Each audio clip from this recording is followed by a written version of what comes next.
At SplashMaps, we love travelling light in any weather, so here's a campfire you can cook on without carrying any kit. We're about to demonstrate the creation of a Dakota type fire. My sister Claire has created the design on the floor. Could you talk us through the rudiments?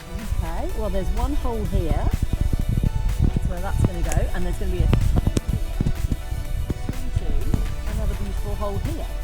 And the fire will go in one hole, and the air will go in through the other hole and through the tunnel. Fantastic, beautiful demonstration. As the design is largely underground, it's much safer from a forest fire perspective. We've reached the point in building our Dakota fire where we've got 2 holes, second hole near completion, and I'm beginning to tunnel between the 2. So in setting this fire, we have got cotton wool with a bit of hand sanitizer, because we seem to have plenty of that around these days. You can see that is going to be set there. The tunnel for the air being sucked in, sucked it in from this opening.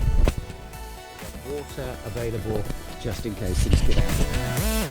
Techniques like these can be picked up from the excellent SAS survival guide from Lofty Weissman, but we got special training from Bob Shaw at Platoon Adventures. Oh! She's got it. Yeah. Okay, blow it, get the stuff on it. Stuff on it. It's got all the flames, it's got the leaves and everything. All bitties on it. Keep the fire going. So that is blowing, catching. Pretty good. We'll be able to put some of this slightly bigger stuff on. Oh. Quite nice, you don't actually have to go too far to find anything, do you? No, I've got to say this wood is full of great stuff for burning. These fine but long pine needles.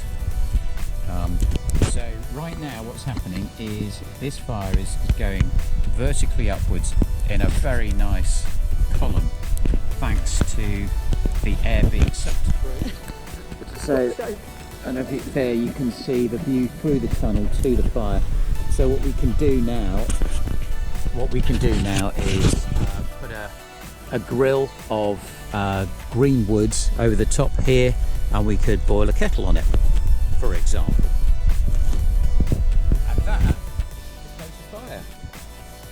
And there you have it, how to make a cooking fire without bringing any kit. Do subscribe for more top tips.